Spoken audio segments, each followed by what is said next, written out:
Mahal tapi ini nggak masuk akal sih. HP 5 jutaan memakai baterai hampir 10.000 mAh, layar 165Hz, dan performanya bukan cuma kencang. Ini sudah level ngabisin HP lain. Bahkan ini bisa dibanding sama Poco X8 Pro ataupun Poco X8 Pro Max. Ini dia iQOO Yacht 11. Kalau kamu cari kamera dan juga desain cakep, mending skip dari sekarang.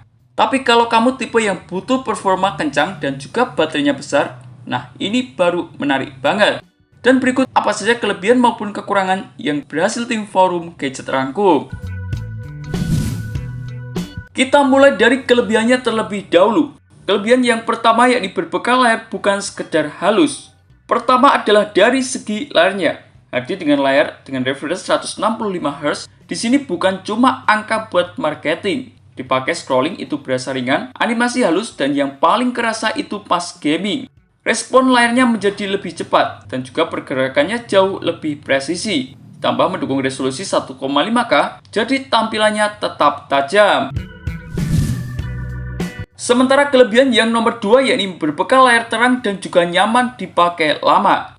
Bukan cuma halus saja, tapi juga terang. Kecerahannya tembus 2000 nit, artinya dipakai di luar ruangan masih aman.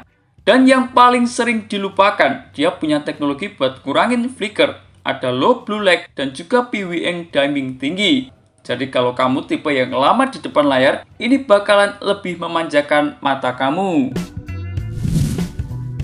Sementara kelebihan yang nomor 3 yakni membawa performa yang bukan cuma kencang tapi juga stabil.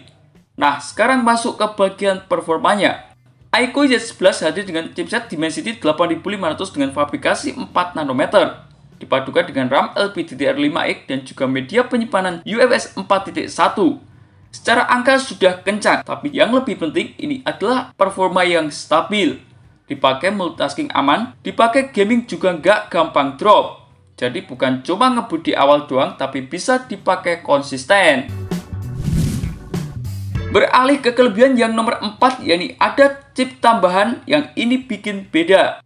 Dan ini jarang dibahas. Ada chip tambahan iQOO Key 2, fungsinya buat bantu proses grafis. Jadi saat bermain game berat, beban nggak semuanya ditarik CPU dan juga GPU utama. Efeknya performanya jauh lebih stabil dan baterainya juga lebih efisien. Ini yang bikin dia beda dari HP kebanyakan di kelas harganya. Lanjut, kelebihan yang nomor 5 yakni membawa pendingin serius bukan seadanya.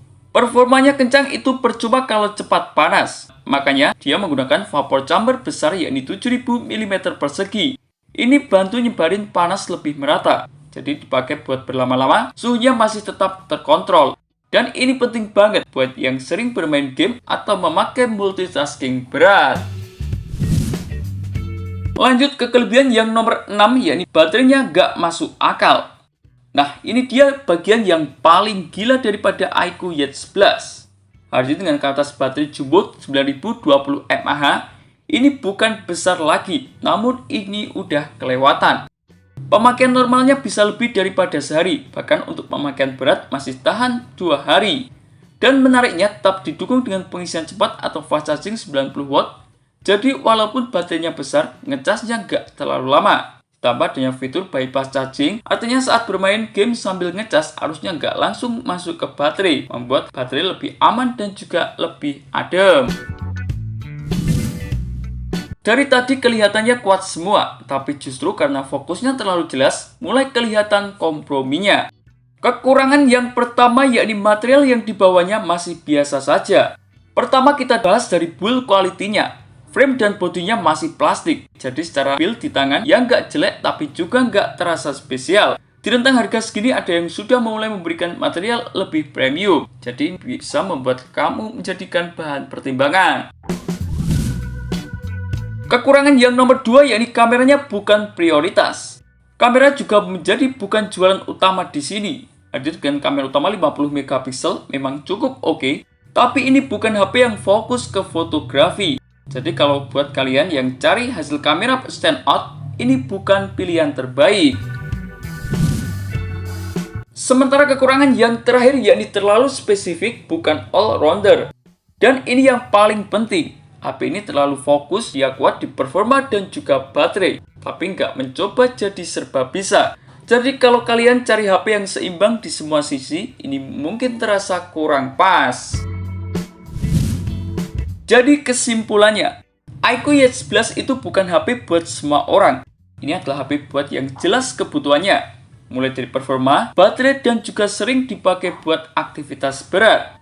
Tapi kalau kamu cari yang lebih seimbang, mungkin masih ada opsi lain. Sekarang menurut kamu, dengan harga 5 jutaan ini termasuk overkill atau justru terlalu spesifik?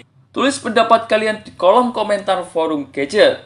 Terima kasih telah menonton video ini. Jangan lupa like, komen, dan share agar channel ini bisa terus berkembang.